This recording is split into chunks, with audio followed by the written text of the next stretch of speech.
Como estuve mencionando en el estudio, la amistad en nuestra generación está sufriendo una clara decadencia por varios factores. Pero, ¿por qué es tan difícil que las personas sean más amigables, que sean leales a la amistad que han ofrecido? ¿Por qué se ha enfriado el amor en este mundo? Y bueno, la respuesta es sencilla: por el pecado. Y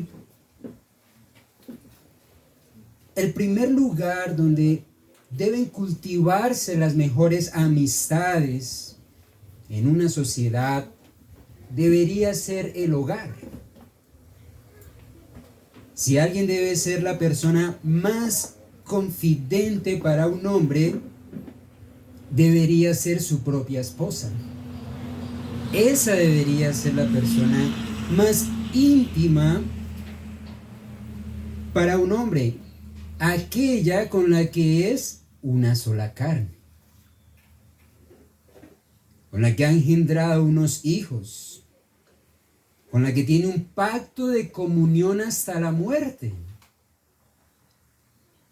Debería ser su amigo y su amiga más íntimo. Pero hasta ahí, hermanos, ¿cómo vamos como sociedad? Pero bueno, entendiendo que en el mundo sin Cristo está dado a toda clase de inmoralidad, pensemos entonces en los matrimonios de la iglesia.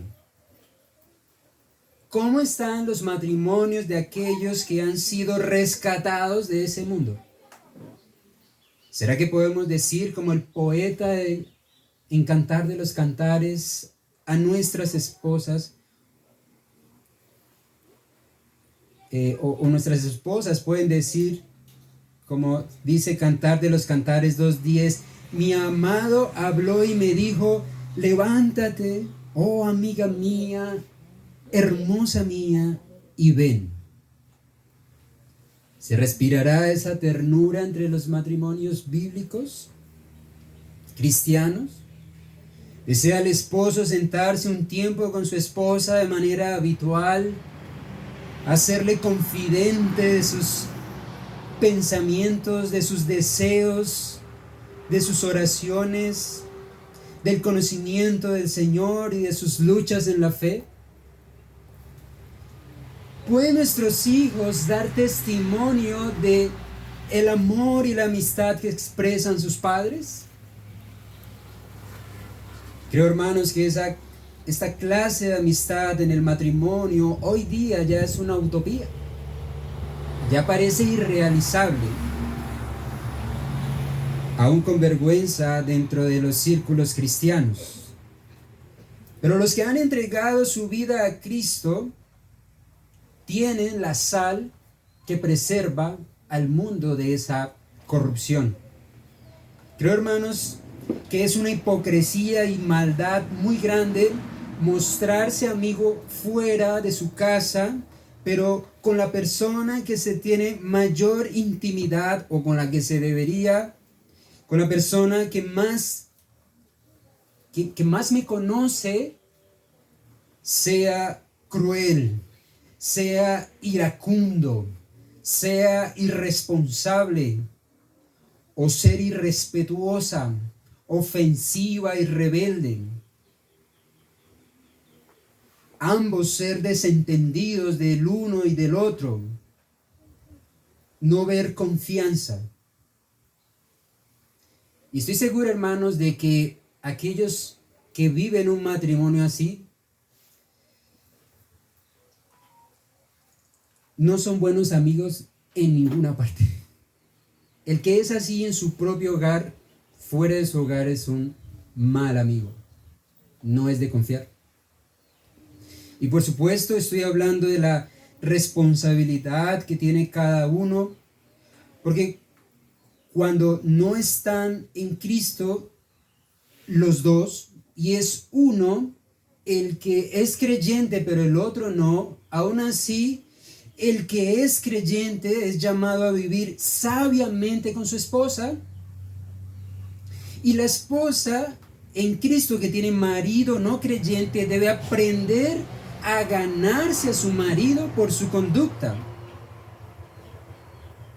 Y seguramente, claro, con un esposa no creyente no se logrará pues el ideal de una amistad muy íntima, pero sí debe pasar que de parte del creyente es la persona que más genera confianza en la relación, que más vela por ese amor, que más vela por los principios bíblicos de lo que debe ser el matrimonio. Es el que tiene el testimonio, es el que deja sin excusas a su pareja porque le muestra a Cristo de muchas maneras, aunque su pareja le muestre enemistad por su fe. Así Dios nos los demanda y nos llama bienaventurados en Mateo 5:11 por padecer por Cristo. Muchas esposas en este mundo, aunque por delante besan a sus maridos, por detrás, como dice el proverbio, por detrás tienen una fuerte enemistad contra su esposo. Tienen quejas, tienen dolor, tienen sospechas, celos amargos, contención y demás. Y los temas más comunes con sus amigas es hablar de su esposo. Hablar de su esposo, de su marido, de manera negativa. Pero una buena creyente en Cristo descarga esa providencia del Señor en él. Ora por su esposo, por los pecados de su esposo y por los pecados que ella misma comete dentro de la relación. Y clama a Dios por fortaleza y gracia. La hermana en Cristo es aquella que le hace bien a su esposo todos los días y no mal, como nos enseña Proverbios 31, 11 y 12, texto conocido, que nos dice, vamos allí, Proverbios 31, 11 y 12.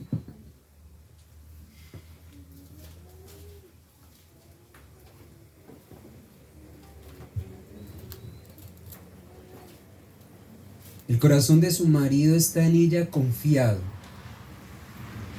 y no carecerá de ganancias. Le da a ella bien y no mal todos los días de su vida. Esto es una realidad, debe ser una realidad en cualquier matrimonio.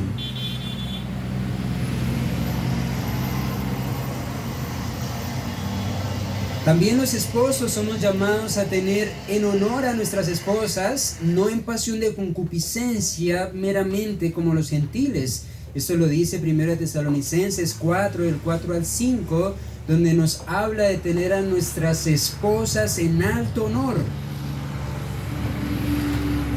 Para muchos hombres que no conocen a Dios, la esposa es algo para mostrar. La esposa es para simplemente los asuntos de la casa. Por eso, algunos esposos no ven en sus esposas unas amigas, lo que ven es una mujer que debe ser sensual para satisfacer su placer. Pero en Cristo somos llamados a una relación mucho más sublime, donde haya amor, un amor sacrificial por el otro, como bien sabemos, como Cristo murió por su amada iglesia, así nosotros darnos por nuestras esposas. Y no estoy perdiendo de vista que estoy hablando de la amistad bíblica, sino que, hermanos, si dentro de los matrimonios bíblicos no hay amistad, sino que hay continuo pecado, ¿qué podemos esperar ver dentro de la iglesia?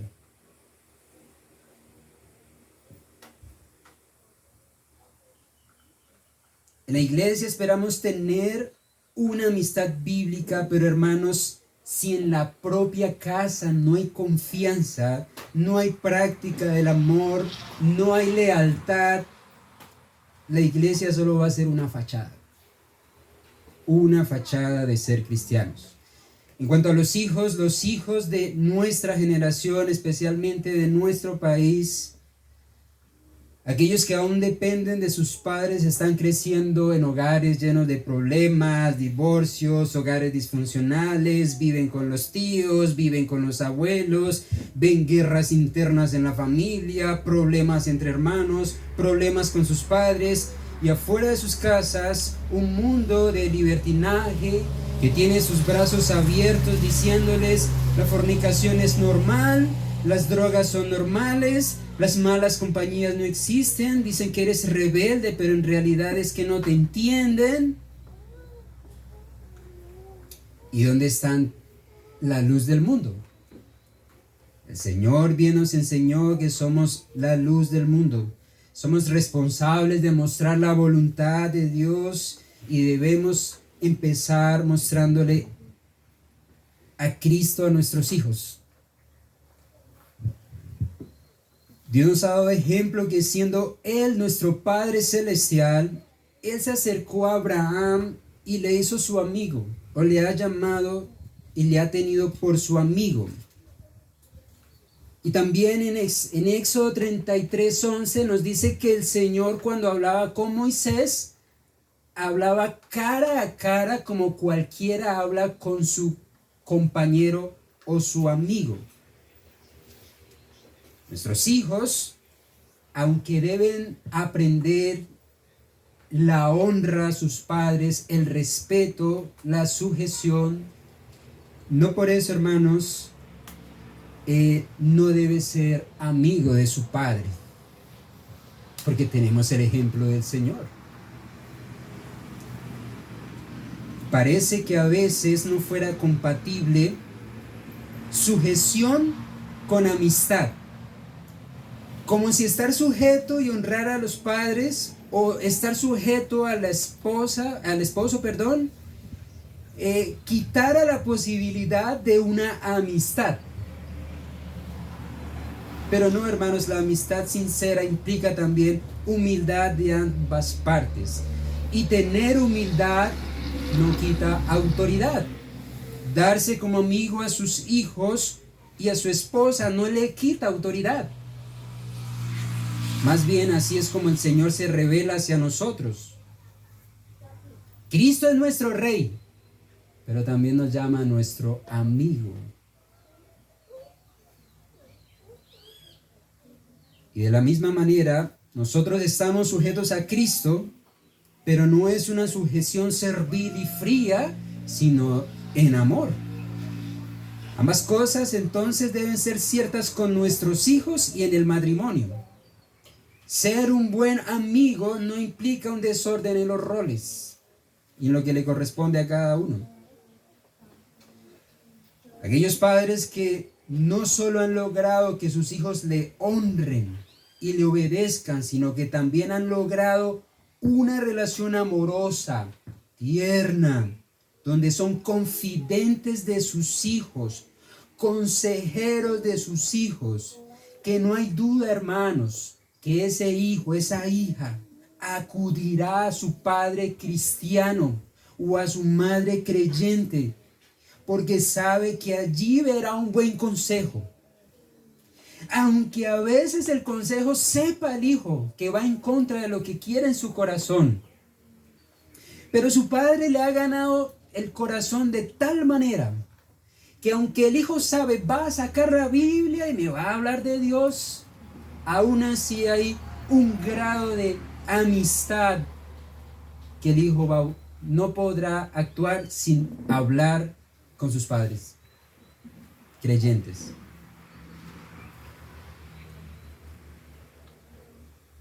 Hermanos, cuando un hijo busca a sus padres así, es porque sus padres le supieron ganar el corazón.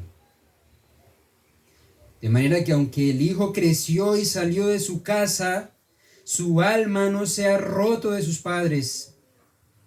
Allí hay un fuerte vínculo que fue estimulado desde su nacimiento, una fuerte amistad y gran respeto que por más que pasen los años no se puede borrar.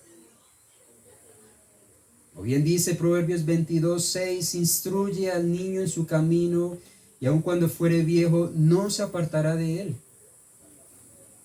Por eso aquí no hablo de esa amistad mundana de algunos hogares donde el padre se sienta con sus hijos a tomar cerveza, a cosas seculares. Por supuesto que no. No hablo de ese padre que se porta como un jovencito con su hijo, pero que es negligente en no mostrarle la verdad del camino a su hijo. Tampoco el padre complaciente que se hizo amigo de su hijo, fue a punta de regalos con bienes materiales, que quiso suplir la ausencia, fue con dinero. Y no solamente padres, madres que hoy hacen eso. O de la madre que se ganó la confianza de su hija por acolitarle el pecado a espaldas de su padre. Eso no es amistad bíblica. No, allí lo que hay es odio, allí hay enemistad, allí hay pecado. Hablo de los padres que con sabiduría llaman a sus hijos a ser sabios, prudentes, a que dejen la necedad, que sean entendidos y temerosos de Dios, que hacen ver a sus hijos día tras día la gravedad del pecado que ya tienen en su corazón. Y ese, hermanos, es el mejor padre y el mejor amigo que un hijo pueda tener. El que le ha predicado el evangelio desde pequeños. Y lo ha vivido, lo ha testificado en el hogar. Que podamos decirle a nuestros hijos, como dice Proverbios 4:10, oye, hijo mío, y recibe mis razones, y se te multiplicarán años de vida. Proverbios 6:20, guarda, hijo mío, el mandamiento de tu padre, y no dejes la enseñanza de tu madre. Proverbios 23:19. Oye, hijo mío, y sé sabio, y endereza tu corazón al camino. Así que la verdadera amistad empieza a tener sus tropiezos es desde el hogar. Allí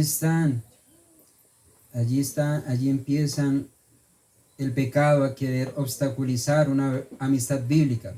Pasando de la familia a la iglesia, como veíamos hace un rato en el estudio, en Cristo somos llamados a un mismo sentir. El apóstol Pablo en Filipenses 2:2 dice, completad mi gozo, sintiendo lo mismo, teniendo el mismo amor, unánimes, sintiendo una misma cosa.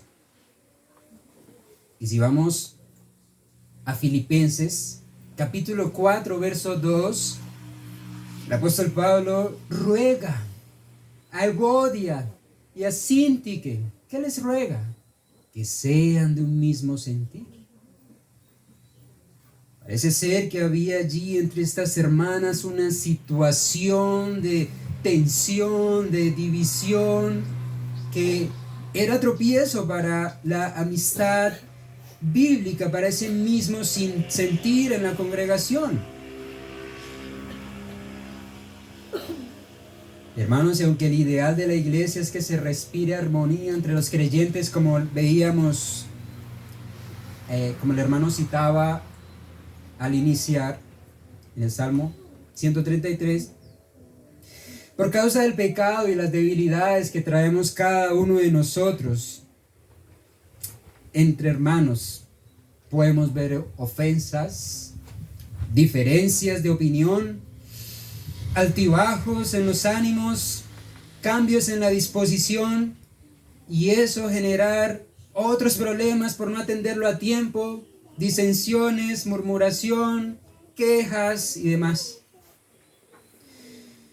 Y terminar comprometiendo no solo a Evodia y Síntique, comprometiendo a toda la iglesia. Ya era público el problema. Llegó hasta los oídos de Pablo en la prisión de Roma. Y como vemos, así en Filipos, nunca la iglesia ha estado exenta de sufrir esos problemas internos. Eso es lo común. Lo vemos en la carta de los Corintios, donde Pablo reprende duramente a los hermanos por estar llevando los pleitos internos de la iglesia al conocimiento y juicio de las personas fuera de la iglesia. En 1 Corintios capítulo 6, versos 5 y 6, donde les dice: para avergonzaros lo digo, pues no hay entre vosotros sabio, ni aun uno que pueda juzgar entre sus hermanos, sino que el hermano con el hermano pleita en juicio, y esto ante los incrédulos. Así que por cierto ya es una falta en vosotros que tengáis pleitos entre vosotros mismos. ¿Por qué no sufrís el agravio? ¿Por qué no sufrís más bien el ser defraudados? Esta situación en Corintios había pasado a otro nivel. Ya no solamente era interno en la iglesia, lo llevaron fuera de la iglesia. Qué vergüenza, hermanos, que las personas incrédulas sepan de los problemas internos de la iglesia y dicten juicios de lo que pasa en la iglesia. La enemistad, los chismes, las divisiones, los desacuerdos que puedan tener internamente la congregación, estar de boca en personas impías que no tienen a Cristo. Y ese es el común de nuestros días. Cuánta vergüenza debe darle a usted que salga a contar la vida de su hermano o de su hermana a personas que no son de Cristo. Debe pesarle en su corazón si eso sucede. ¿No hay un hermano en la iglesia a quien le pidas consejo? ¿No nos ha enseñado nuestro Señor Jesucristo lo que cada uno debemos hacer cuando se presente esta situación? ¿No es clara la Escritura? Ve al hermano. Tiene algo contra ti. Ve al hermano. Entonces este tipo de situaciones surgen es por la desobediencia, hermanos. La desobediencia al orden, a la dirección que el Señor da a cosas que suceden, van a suceder. Pero está en nosotros el obedecer los pasos bíblicos para esa situación. Es por la desobediencia que la iglesia sufre malestares. Es por el orgullo, por la dureza del corazón,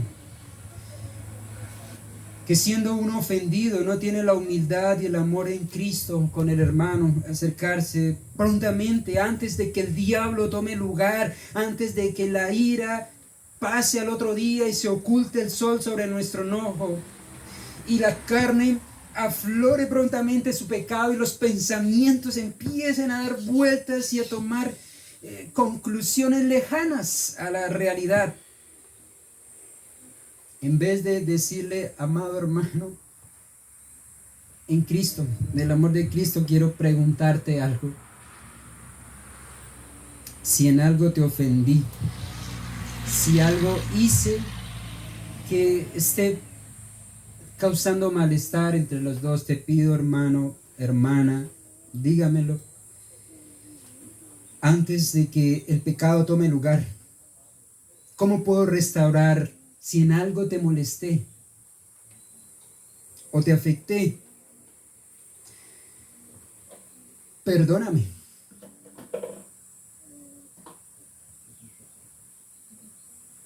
Difícil, hermanos. Pero qué difícil para nosotros. Qué difícil es la comunicación. Y sin comunicación la mente te llevará a atar cabos que no existen, a mirar cosas que no pasaron, en fin. Y así se hace culpable entonces tanto el ofendido como el ofensor. Tanto Evodia como Síntique, ambas se vuelven culpables. La iglesia no está exenta de que llegue algunos que les gusta ser contenciosos y chismosos. Y si los creyentes no prestan atención a esto y refrenan prontamente a aquellos que vienen con un espíritu así, cosecharemos las lamentables consecuencias. Proverbios 16:28 nos dice: El hombre perverso levanta contienda y el chismoso aparta a los mejores amigos. Así que Satanás no vacilará en tentar la lengua y promover la contienda, porque esto ha tenido éxito en muchos momentos. Siempre habrán aquellos que le buscan la quinta pata al gato. Siempre habrán los que les gusta meterse en los temas más polémicos de la teología, en aquellas cosas que ni los grandes en la historia han logrado ponerse de acuerdo. Siempre habrán los que buscarán cuestionar el gobierno de la iglesia, los que tendrán la tendencia a fijarse en los defectos de la congregación. Tienen un ojo y a mostrar inconformidad, descontento, a presionar en la herida de los errores que se han cometido en la iglesia. Allí no quiere dejar de tocar allí la llaga, siempre lo trae a colación, siempre al mismo punto. Les gusta cuestionar las convicciones de los más piadosos, los que van un poco más adelante, los que en vez de serle ejemplares, en vez de serle de ánimo, al contrario, les es confrontante ver a algunos que toman resoluciones por el Señor, por su fe, en su vida personal, y entonces no les gusta, de alguna manera hacen ver su descontento. Les gusta buscar a los más débiles, a ganar adeptos a su rebeldía. Hermanos, si ninguna iglesia está exenta de estas situaciones. Dios tiene absoluto control de esto, lo permite. Y dirigirá todas estas cosas para que los santos sean más santos, busquen más de Cristo, aprendan más lo que significa la misericordia, lo que significa el perdón, lo que significa soportarse unos a otros, llevar las cargas los unos de los otros. Incluso personas así son la vara en las espaldas que Dios permite sobre algunos, para ver si su corazón está firme en la verdad. Y el que es de Cristo perseverará. Y cuando el Señor atienda las oraciones de su iglesia, cuando el Señor vea el obrar de estos perversos entre la congregación, a su tiempo traerá fin a estos malestares. A su tiempo podará las ramas de la vid que no dejan dar el fruto. El Señor mismo se encargará y disciplinará a aquellos que perturban la iglesia, perturban la unidad de la iglesia. Por la gracia del Señor continuaremos. Y por eso es tan importante que la iglesia ejerza la disciplina bíblica. Porque allí estará la mano del Señor guiando esas situaciones.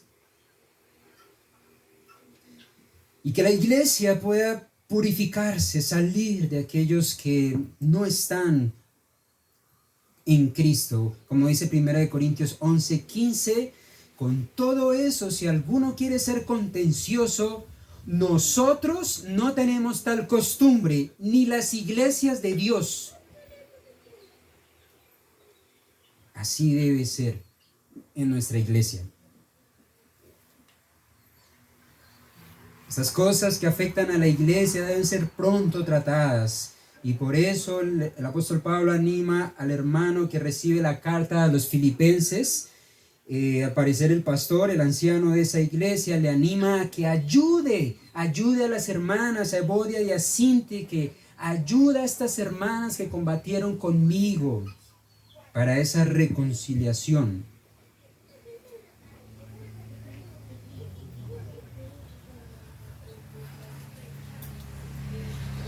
Pero cuando definitivamente, hermanos, vemos entre nosotros algunos que siguen con ese corazón contencioso, que no muestra arrepentimiento, no quiere reflejar convicción de pecado, persiste en generar ese malestar, esas envidias, esas malas sospechas, entonces, hermanos, como dice el apóstol Pablo en 1 Timoteo 6:2, apártate de los tales.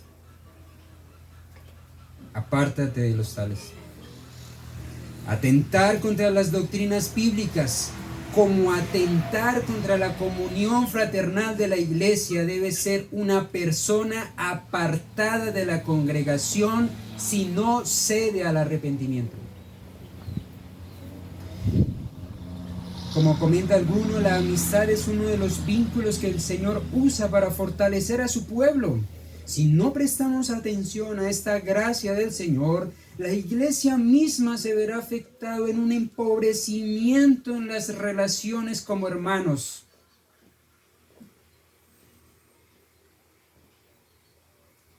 Por otro lado, hermanos, un tropiezo crítico en nuestro tiempo para verdaderas amistades es el desprecio por la iglesia local.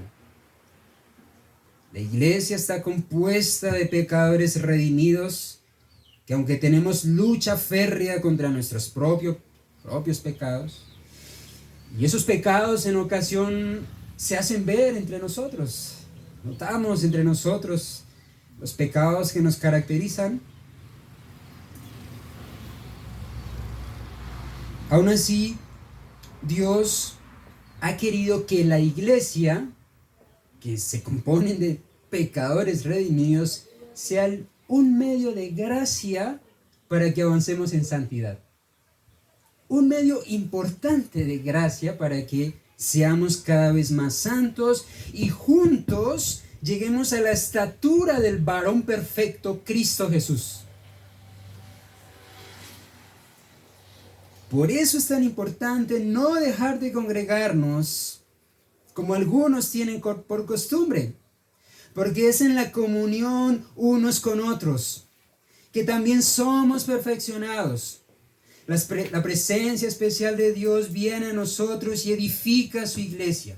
El Señor soberanamente nos ha puesto en una iglesia local. Allí están los hermanos con los que estás creciendo a la imagen del Señor Jesucristo. Es con esos hermanos, con estos que tienes, es con esos que principalmente el Señor te está forjando, te está moldeando y dirigiendo hacia la meta suprema. Por eso no creas que si estuvieras en otra congregación serías más amigo, o serías más consagrado, o serías un mejor cristiano. Si estuviera en la iglesia de tal o tal pastor, las cosas serían mejor, mi relación con los hermanos sería mejor. No, hermanos. No creas que si pertenecieras a otros lugares tendrías amistades más íntimas. Si pudieras compartir con hermanos diferentes a los que Dios te ha puesto aquí, serías mejor amigo. No es así. Estos son los hermanos que necesita tu alma constantemente. Habrán otros más esporádicos, como sucede en esta ocasión, que vengo de Sagún, que es muy ocasional y que sentimos fraternidad, o cuando ustedes van a Sagún o a Sincelejo, donde por un momento tenemos esos momentos amenos. Pero es con estos que tu alma va a tener mayor provecho en la fe. Es con estos que, aunque seguramente con todos no tenemos el mismo nivel de confianza, no llegamos a lo más íntimo con todos, a la mayor afinidad con todos, aún así, con tus hermanos, de tu membresía, de la membresía de tu iglesia, es que Con todos debemos tener una amistad y con alguno, por lo menos con uno. Y ojalá el más de los más maduros en el Señor es que debes tener tu alma ligada.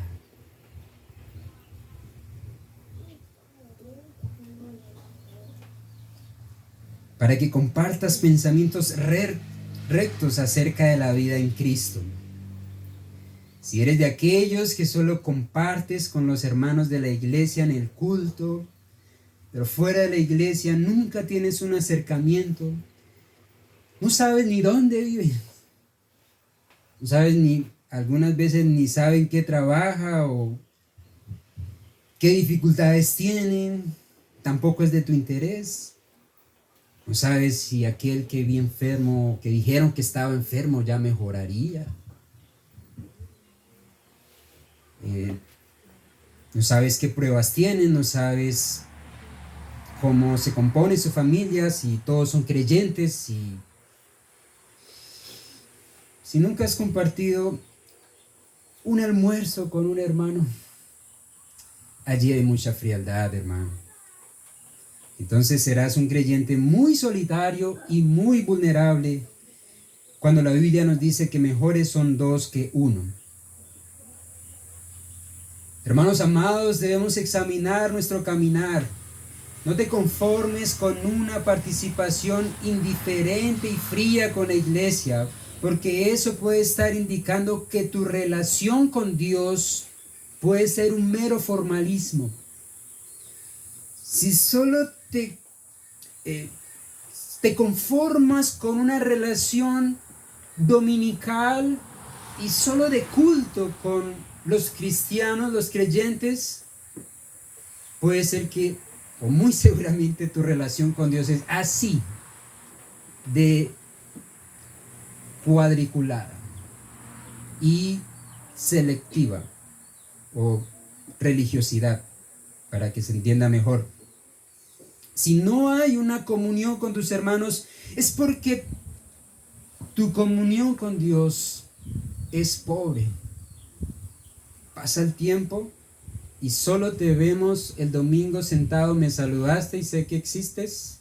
De resto, 6 días donde no sé nada. Si al pasar los años me doy cuenta que no ha crecido un amor genuino por los hermanos, necesito considerar seriamente si Cristo mora en mí, porque sencillamente el que no ama a sus hermanos no es de Cristo. Una sincera comunión con Dios que crece, que es real, sí o sí se evidencia en cómo soy con los hermanos. Primera de Juan capítulo 3, verso 14. Vamos allí.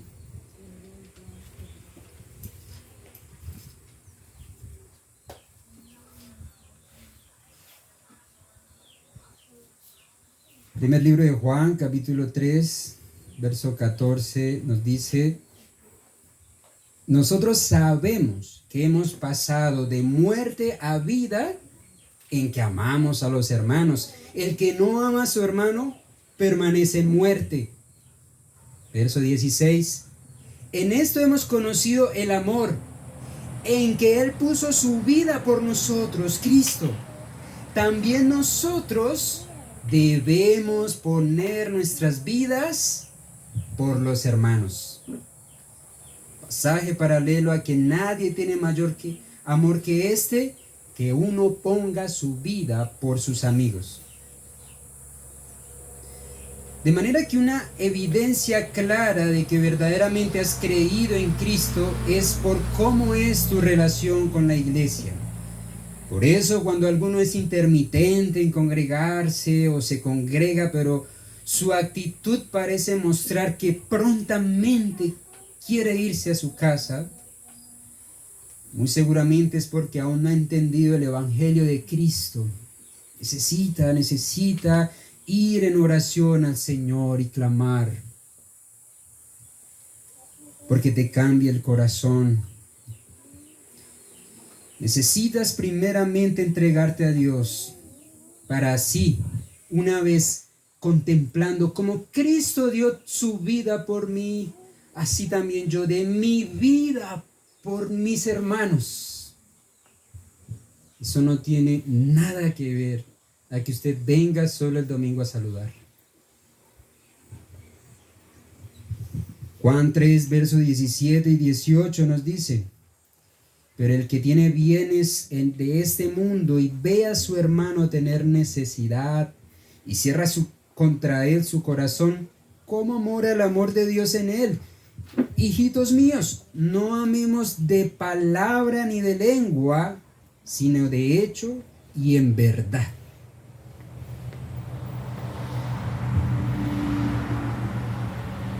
De hecho y en verdad. Entonces, hasta aquí algunos de los tropiezos de una amistad bíblica. Depende mucho de cómo está el hogar y cómo se es en la iglesia. Y por último, los tropiezos para una amistad bíblica es en nuestra comunión con el mundo. Bien oró nuestro Señor Jesucristo por la iglesia pidiéndole al Padre: no ruego que los saques del mundo, sino que los guardes del mal. El hecho de que nuestras mayores amistades sean con los creyentes no quiere decir que no mostremos una amistad hacia las personas del mundo, un grado de gentileza y confianza con las personas que están allí afuera. No podemos pretender ser como aquellas sectas que quieren que solo los creyentes vivan en el mismo barrio de la ciudad y solo entre nosotros compartamos, como los menonitas, irnos por allá a las montañas, en este caso de ovejas, a vivir solo cristianos. No es la voluntad del Señor. Tienen que aguantarse el deseo para cuando venga Cristo. Allí sí. Así que tenemos una relación con el mundo y por eso nos advierte Proverbios 1:10: hijo mío, si los pecadores te quisieran engañar, no consientas. Satanás, hermanos, ante todo, siempre se presenta como un buen amigo. Satanás sabe presentarse de una manera muy agradable. Satanás es un amigo que se muestra muy sincero y muy confiable. Satanás es muy atento, es muy astuto. Y así como Satanás se presenta como un ángel de luz, también muchos en el mundo se presentan muchas veces como si fueran casi cristianos, como moralmente bien, incluso hogares bien, y uno dice, o uno empatiza de una manera que uno dice: falta es que vaya a la iglesia, que siento mucha afinidad con tal persona.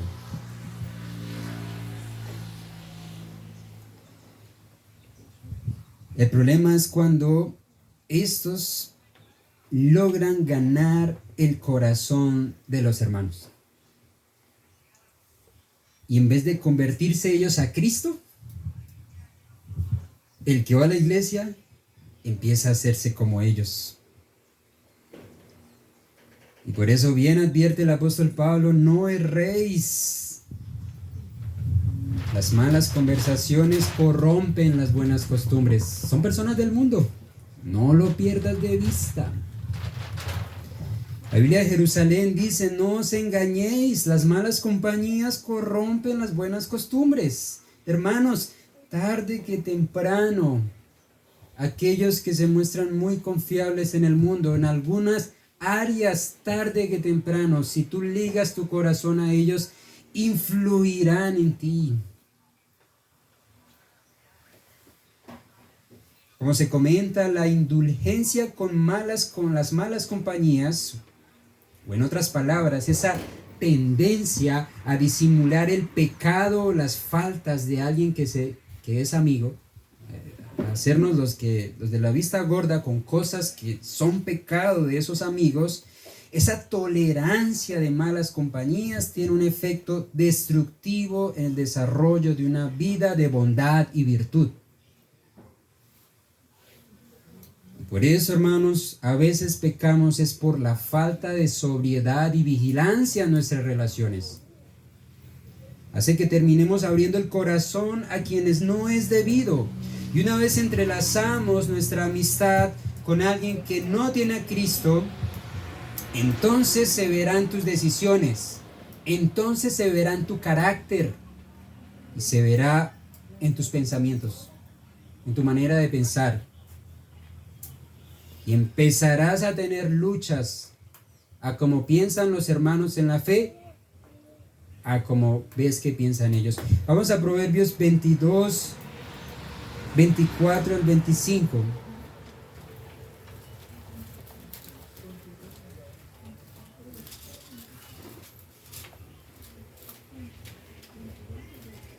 Proverbios 22, verso 24 y 25.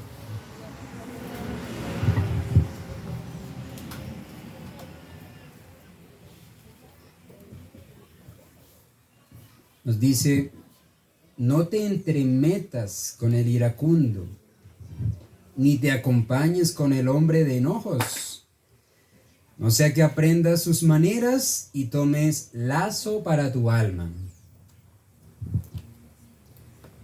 Podemos ver, hermanos, que, como dicen coloquialmente, el que se junta con la miel, algo se le pega. Hermanos, si tenemos una fina amistad con alguien del mundo que no tiene convicciones bíblicas, que tiene un hogar, una visión, una cosmovisión del mundo diferente, hermano, influirá en ti. Aprenderás sus maneras. Y cuando te sientas tentado, hermano, a pecar, será ese amigo del mundo el que te diga: no es tan malo eso que... No, eso no tiene ningún problema. Yo no le veo nada de malo en ese tipo de decisiones, de proceder.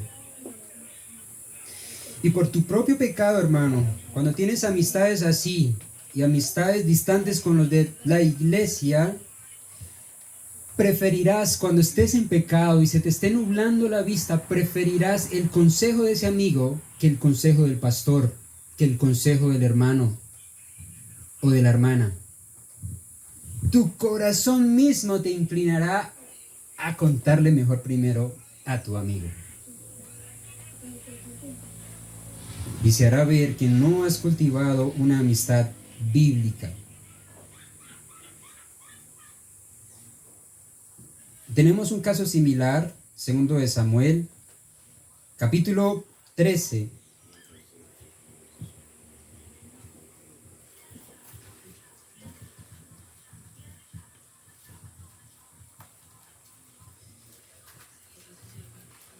Segundo de Samuel, capítulo 13, verso 2, nos dice: y estaba Amnón angustiado hasta enfermarse por Tamar su hermana, pues por ser ella virgen, le parecía a Amnón que sería difícil hacerle cosa alguna. Y Amnón tenía un amigo que se llamaba Jonadab, hijo de Simea, hermano de David. O sea, era también su primo. Era su amigo y era su primo. Y Jonadab era hombre muy astuto. Y éste le dijo: hijo del rey, ¿por qué de día en día vas enflaqueciendo así? ¿No me lo descubrirás a mí? Y Amnón le respondió: yo amo a Tamar, la hermana de Absalón mi hermano. Y Jonadab le dijo: acuéstate en tu cama y finge que estás enfermo, y cuando tu padre viniera a visitarte, dile: te ruego, venga mi hermana Tamar. Y para los que ya han leído el texto, saben el lamentable final. Amnón violó a su hermana por el consejo de su amigo, aconsejado por uno que era pariente y amigo. Y por eso aprovecho aquí para notar cómo aún con nuestra propia familia, si no tenemos los límites correctos, nuestra propia familia nos llevará a unas decisiones comprometedoras, que si no se maneja a la luz del Evangelio cómo debe ser nuestra relación con el mundo, será de tu propia familia que te influirán para que termines haciendo lo que está mal. Como también vemos el error de David como padre, que se confió de las amistades de su hijo. No discernió que, aunque era su primo, no era conveniente que pasaran tanto juntos. Como bien lo expresó Nathanael Emmons, el hombre es formado por sus amigos. Sin embargo, aquí quiero traer el equilibrio, porque bien dice la Biblia en Santiago 4:4, oh almas adúlteras, ¿no sabéis que la amistad del mundo es enemistad contra Dios? Cualquiera pues que quiera ser amigo del mundo se constituye enemigo de Dios. Y aquí Santiago precisamente habla de esa amistad con el mundo en donde me uno en propósito, me uno en el mismo sentir, en el mismo caminar. Es en esa mezcla con el mundo, que si yo ando así de mezclado con el mundo, me hago enemigo de Dios. Y aquí Santiago está condenando a algunos que estaban yendo a la iglesia, pero su corazón estaba en el mundo. Y eso se llama adulterio espiritual. Pero el Señor también nos manda a mostrar gentileza, bondad, disposición a las personas del mundo. Es decir, debemos ser amigables con el mundo, pero no esa amistad que se une, como vimos, ese nivel profundo, sino esa amistad externa que estamos llevando a las personas a Cristo. O sea, sí debemos ser amigables, pero en los criterios correctos de cómo debe ser nuestra amistad, con qué propósito soy amigable con el mundo. Esa amistad que le estás mostrando las bondades del Señor, la gracia del Señor para con tu vida, que le estás mostrando cómo Dios te sacó de ese mundo, de esas tinieblas, y te hizo una nueva persona. Entonces, pensando en esto, es que por eso llevamos 2 millas con el que nos obliga a llevar una. Es por eso que estamos dispuestos a no devolver mal cuando nos hicieron mal. Es por esto que estamos dispuestos a perdonar al que nos hizo daño. Estás dispuesto a hacerle bien al que no se lo merece. Pensando en Cristo, en que esa es la manera como debo tratar con las personas que me rodean. Y hermanos, un corazón que es así con sus enemigos, que aprende en la vida a ser así con sus enemigos, es un buen amigo. O sea, alguien que es bueno con sus enemigos es digno de confianza, porque cuánto más será con sus propios hermanos en la fe. Eso es una señal de que eres buena amiga o un buen amigo en cómo tratas a tus enemigos.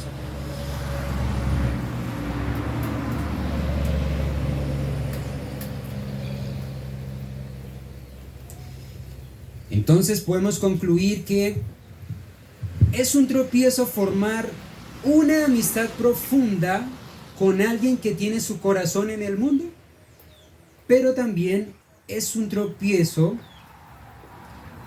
formar una amistad con alguien que no es un buen amigo en el mundo. Hermanos, aquellos que se muestran solo amigables con unos, pero odiosos, inmisericordes, egoístas con otros, no es una persona de confiar. Allí no está Cristo. Esa es una persona que está en la carne. Si eres gentil y buena persona con los que son de la iglesia, pero fuera de la iglesia eres otra persona, allí hay pecado. Y tu amistad es temporal y vulnerable. Tu compañía con nosotros es pasajera. Porque en cuanto no te guste algo aquí, también contra nosotros mostrarás enemistad. Porque solo tienes amigos sujetos a tus intereses personales. Mientras la amistad satisfaga un interés personal, serás amigo. De lo contrario, eres otra persona. Los que manejan esas dos aguas, dulces con unos, pero amargos con otros. Ya mañana, si algo les ofende o si se les confronta en la iglesia, si se les exhorta, abandonará la iglesia sin ningún reparo. No le va a dar dolor dejarnos. Se irá quejándose, indiferente, justificándose y condenando los defectos de la iglesia local. Y por eso clama a Dios el salmista, diciendo en el Salmo 26:2, escudriñame, oh Jehová, y pruébame, examina mis íntimos pensamientos y mi corazón. Y se me escapó el texto, hermanos, que ustedes memorizaron de Lamentaciones, pero también habla de ese escudriñar que necesitamos. Necesitamos ir continuamente a Cristo. Cuando el pecado quiere tomar ocasión en nuestros pensamientos y soy tentado a dejar la comunión con los hermanos en la fe. Cuando mi ánimo está decayendo y asistir al culto se está tornando pesado en mi corazón. Cuando estando en el culto mi deseo es que prontamente se acabe ese sermón y salir y estar con las personas que allá afuera haciendo del mundo me siento mejor.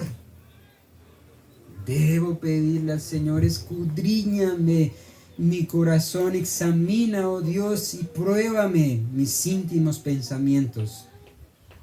O si nuestro corazón está teniendo dos aguas, aunque bien dice Santiago, que de una misma boca proceden bendición y maldición, hermanos míos, esto no debe ser así.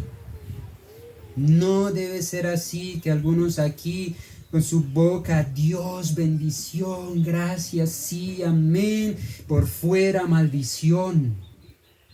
No debe ser así.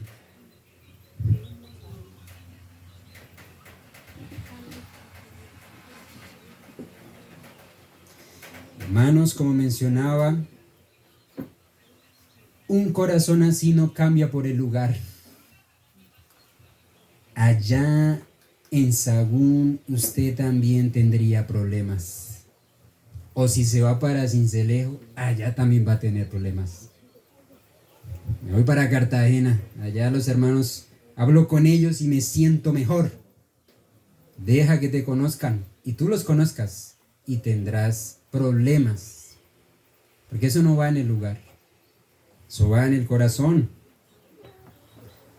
Hay debilidades en toda iglesia local, hay hermanos difíciles, hay hermanos muy amables, muy amigables, hay hermanos con los que encuentra uno mucha afinidad, habrán otros que nos cuesta, pero el amor de Cristo es mayor.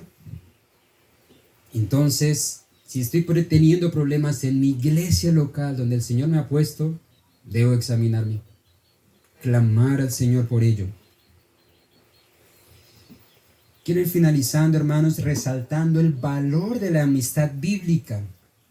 Hemos considerado que existen tropiezos que impiden experimentar una amistad profunda, pero en Cristo es posible que a pesar de quienes somos nosotros, a pesar de lo que somos, y a pesar del mundo tan pecaminoso que nos rodea, es posible en Cristo gozar de buenos amigos, deleitarnos y sacar el mayor provecho de esa amistad hasta la muerte. Nuestro Señor Jesucristo, siendo perfecto, sin pecado, hermanos, nos dejó ejemplo de ser amigos de débiles pecadores. Allí estuvo Pedro, Jacobo y Juan, que de los 12, con ellos tres, Cristo mostró una especial cercanía. Pero ¿qué nos deja ver, hermanos? Y teniendo en cuenta las personalidades, ¿verdad? Personalidad de Pedro, tosco, difícil, terco. Allí el Señor soportando con amor, siendo Él sin pecado. también que se deja de Marta, María y su hermano Lázaro, de quien dice Juan en Juan 11:2, y amaba a Jesús a Marta, a su hermana y a Lázaro. Había una amistad hermosa, hermanos, entre Cristo y estos hermanos. Con ellos tuvo una amistad intencional y sincera. El Señor se dio a ellos. Tenemos el registro también de algunas cartas en la historia donde hombres piadosos expresaron el valor de la amistad. Entre el año 1110 y 1167 escribió Alred de Riebaux. Así está escrito, hermanos, lo siento. Alred de Riebaux escribió sobre la amistad espiritual y declaró bien al decir: la amistad genuina debe comenzar en Cristo, continuar en Cristo y ser perfeccionada en Cristo. Así debe ser la amistad. También a veces nos imaginamos a hombres como Juan Calvino, allí metido en los libros, escribiendo, solitario, predicando, pasando, haciendo sermones, pero desconocemos de la influencia que tuvieron hermanos en la fe, en la vida de este hombre. Y se nos habla de una pareja holandesa llamada Farel y Viret, de quienes Calvino escribió: no creo que haya habido amigos que han vivido juntos en tal profunda amistad en su estilo de vida diario en este mundo como nosotros tenemos en nuestro ministerio. Nunca hubo apariencia alguna de envidia. Me parece como si vosotros dos y yo fuéramos una sola persona. Y hemos mostrado a través de nuestro testimonio visible y por buena autoridad ante los hombres que no tenemos otra comprensión o amistad entre nosotros que aquella que ha sido dedicada al nombre de Cristo, que hasta el presente ha sido de provecho para su iglesia y que no tiene otro propósito sino que todos sean uno en Él con nosotros. Una gran declaración, hermanos.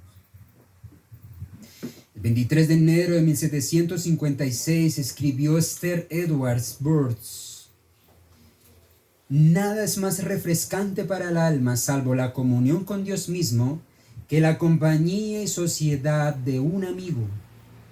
Esther, hermanos, se nos dice que fue esposa de Aaron Burr, quien fue alguien muy ocupado, un hombre muy ocupado, presidente del Instituto de New Jersey y quien además se convirtió en una universidad, y también siendo madre de dos pequeños, y se dice que ella buscó con empeño conocer la presencia de Dios en el ajetreo de su vida diaria. Ese era su propósito, buscar la presencia de Dios en todas sus luchas diarias. Y al hacerlo, llegó a apreciar que los amigos son un don de Dios. Ella escribió en su diario: es una gran gracia que tengamos amigos. ¿Qué sería del mundo sin ellos? Una persona que escoge estar sin amigos debe ser la criatura más miserable de esta vida. Se comenta que esto lo asegura porque conocía que la conversación con creyentes era muy provechosa. En eso ella encontró un gran don de Dios. Como también ella le escribió a su amiga Sarah Prince: estimo que la conversación religiosa es una de las mejores ayudas para mantener la religión del alma. Qué lamentable es que esté tan descuidada por los hijos de Dios. Hermanos, es muy provechoso el compartir con los hermanos, conversar de la palabra de Dios. Muy, muy provechosos.